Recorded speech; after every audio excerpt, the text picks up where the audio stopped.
Hey, Erin Stetzer here with Stetzer Builders, and we are here at Benjamin Johnston Design's office, and we're gonna go in and talk to him, and I'm so excited to hear what Ben has to say. So let's go on in.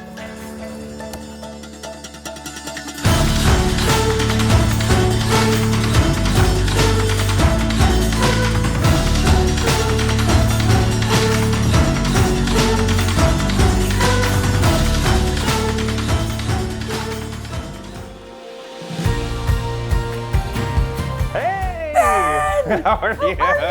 It's so good to see you. Well, welcome to my office. Thank you. Yes. Thanks for having me. Yeah, okay, well, you want to go have our fun little conversation? Yes, Let's do it. Okay.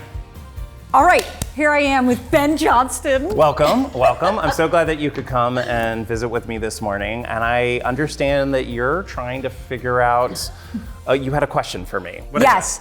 Yes. I am trying to learn and understand the difference between modern and contemporary.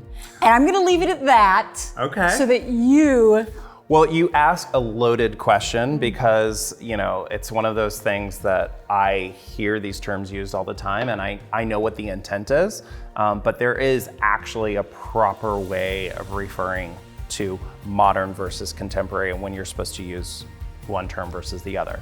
I would first start to say that when in doubt, just refer to it as contemporary, because it just simply means that it was designed in the present moment. It's not necessarily referencing a particular style.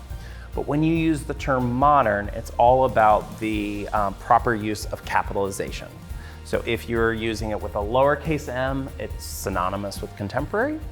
And when you use it with a capital M, it's referencing the modern design movement. And there are proper bounds to when that time period occurred. And it is now over. It ended in the 1970s, according to architectural historians. So it is one of those things that you probably, when in doubt, just want to say contemporary. Okay. Professor Ben. Okay. But I want to build on that though for a second and say that most people associate the term modern or contemporary with this notion of design that strips away ornament, that is very clean, it has not a lot of fussy details, there's not a lot of trim or molding, it's very pared back. I think that's what most people are referring to when they want to use these terms. And so it's really just a very clean, minimalist design style. So that totally makes sense. Yes. Totally makes sense, right? So the big crown moldings and the casings and the shoe molding and when all of that is stripped away, like you said, yes, it's a simple... It's referencing the modern design style. Ornament was often used, like all the traditional moldings and everything were used to kind of hide, or could be used to hide indiscrepancies, mistakes. Because you can, if you do a baseboard with zero margin of error and it's very clean, you can't hide it up with a big piece of trim or ornament that covers that up. You have to be perfect.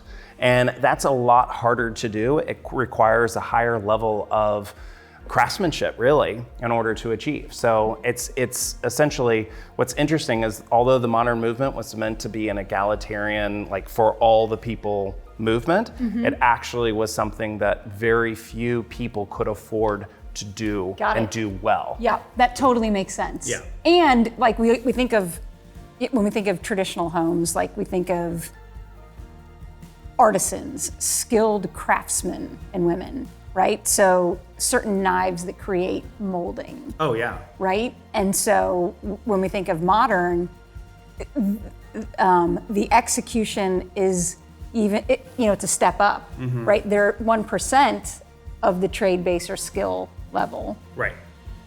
Is necessary on that project. For sure.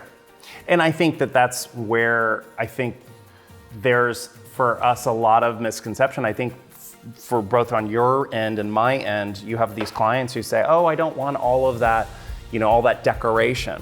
Well, yes, the decoration does have a cost, but also stripping it away and doing it beautifully is sometimes harder to do than adding all that extra layers of decoration of moldings and casings and all that stuff. So it is one of those things that I think that we have to remember that it is probably actually harder to do modern design than it is to not do modern design if your expectations are perfection.